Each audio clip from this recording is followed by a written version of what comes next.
తనను ఎంతో బాధించిన శారీరక ఎత్తునే చిత్తు చేసి ఐఏఎస్ స్థాయికి చేరుకుంది ఒక మహిళ. పొట్టివాడైనా గట్టివాడమ్మ అన్న నానుడిలా ఓ మహిళ అత్యున్నత స్థాయికి చేరుకొని శభాష్ అనిపించుకుంది. అది శారీరక లోపం కాదు, విభిన్నంగా చూపే విశిష్ట లక్షణంగా భావించింది. అదే తన ఉన్నతికి సోపానంగా మారి తనకంటూ ఓ ఐడెంటిటీని క్రియేట్ చేసుకునే రేంజ్కి చేరుకుంది.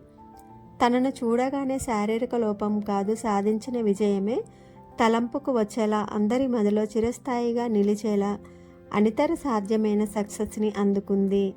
యావత్ ప్రపంచం తన వైపుకు తిరిగేలా చేసుకుంది. ఆమెనే డెహ్రాడూన్కి చెందిన ఆర్తి డోగ్రా. తన శారీరక ఎత్తు సమాజం నుంచి అవహేళనలు, అవమానాలను బహుమతులుగా అందించింది. ఇంతేనా అనిపించేలా అడుగడుగున జాలి చూపులు, అందరిలో సులభంగా కలిసిపోయి ఇమడలేని పరిస్థితి. అయినా సరే ఈ పరిస్థితిని ఏదో అనితర సాధ్యమైన విజయంతో సమాధానం ఇచ్చేలా తన తలరాతను తిరిగి రాయాలని సంకల్పించింది. అందుకు తండ్రి కల్నల్ రాజేంద్ర డోగ్రా, తల్లి కుంకుమ్ డోగ్రా చక్కని ప్రోద్బలం అందించారు. తన శారీరక ఎత్తు అవమానాలతో పాటు తన కెరీర్ అవకాశాలను మింగేస్తోందని తెలిసి కుంగిపోలేదు. ఆమె డెహ్రాడూన్లో పాఠశాల విశ్వవిద్యాలయం నుంచి డిగ్రీని, మాస్టర్స్ని పూర్తి చేసింది. చిన్నప్పటి నుంచి తెలివైన విద్యార్థి అయిన ఆర్తి సివిల్స్ సర్వీస్ను ఎంపిక చేసుకుంది. ఎన్నో అవమానాలు, అవహేళనలు తప్పలేదు. అయినా తన ప్రయత్నం తనదే అన్నట్లు సాగింది.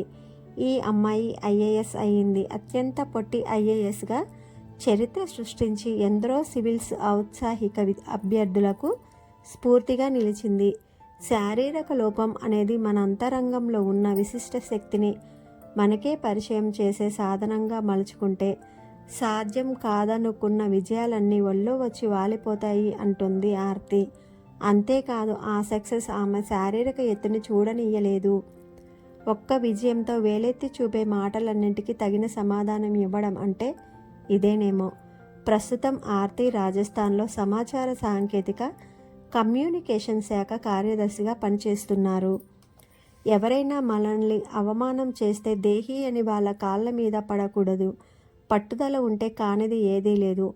మనల్ని తక్కువగా చూసే వాళ్ళకి మనం ఇచ్చే గిఫ్ట్ మనం ఏంటో నిరూపించుకోవడం. మన కాళ్ళ మీద మనం నిలబడి మనల్ని అవహేళన చేసిన వాళ్ళ ముందే గర్వంగా తిరగాలి. మన శత్రువులకు మనం ఇచ్చే గిఫ్ట్ మనం ఎదుగుదల, సంతోషం. Try and try you success. Thanks for watching.